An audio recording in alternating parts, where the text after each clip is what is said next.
What's up, everybody? Michael Walsh here. So this is my sort of reaction video, my takeaway video from the fight night this weekend between Oliveira and Baustista. So I'm just going to cover, what to me were the main fights.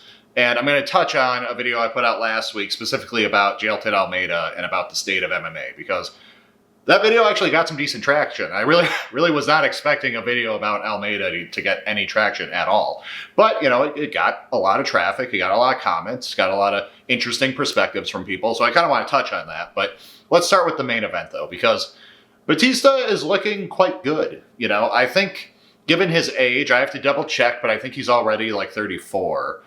And which isn't ancient necessarily, but it means he doesn't have that long left, in his, at the top. And he has already hit a wall. He did already fight Umar, and while he sort of made Umar look bad in that fight, I mean, not nearly as bad as Umar went on to look against Figueiredo, but it did foreshadow it a little bit.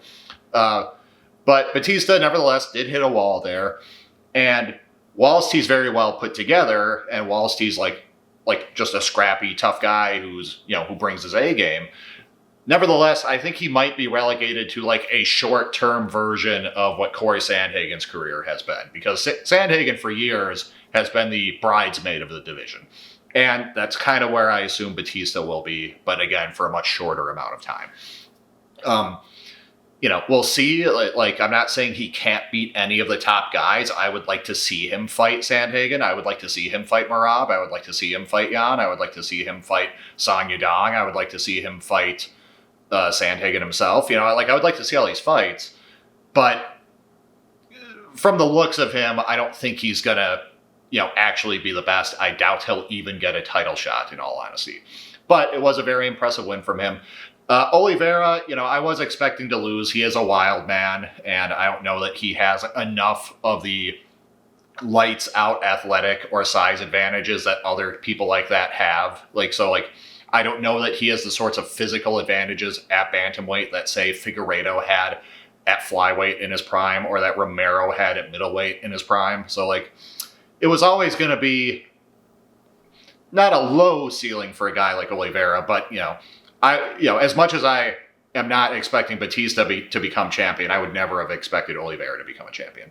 And that's okay. I love action fighters. I don't need fighters to be the best in the world for me to be a fan of them or of their style. So this is all fine. I say, just keep Oliveira around and put him in exciting matchups and just recognize he's not championship material. That's okay. Not everyone, Joe Lazan never fought for a belt. And that's okay. Joe Lazan is one of the best action fighters to ever live. Matt Brown never fought for the belt. He came close. He put together a good win streak. Fought Robbie Lawler in what was effectively a number one contenders fight. But he lost, and that's okay. That's just, not everyone is meant to be George St. Pierre. Not everyone is meant to be Jose Aldo. Not everyone is meant to be Peter Yan. That's just not how it goes. And many of my favorite fighters never got a title shot and never won a belt. So that's okay. For the co-main event, it was nice to see Kyoji Horiguchi do so well. I made a video last week basically saying that I have no idea why the UFC is making this fight. They already made him come back and win a fight. They didn't just immediately throw him into a title shot, even though they justifiably could have. They didn't do that. They made him win a fight on his return. Fine, whatever. But why make him win a second one? And knowing at this rate, they might just still make him win a third one. They might still force him into a number one contender fight instead of just keeping him around for a title shot. And while this still worked out in the sense that he didn't lose and he looked very good in his victory, nevertheless, you still saw glimpses of what could have gone wrong. He still got dropped at one point, and I didn't see the replay, so I'm not sure how much that was more of a slip or just him being off balance, more of him being knocked over than him being truly knocked down. But in any case, that could have gone south right there, and then boom, this return of his would have been wasted. But even more so, after round one, he was doing this with his right hand. And I don't know if he was just adjusting his hand in his glove or something, or if it just felt a little tweaky or something. Maybe his wrist got a little jarred. But in the moment, I was worried that his hand was broken. And he still threw the right hand throughout the fight. So, hopefully it's not broken. I haven't seen any articles or anything saying that it is broken.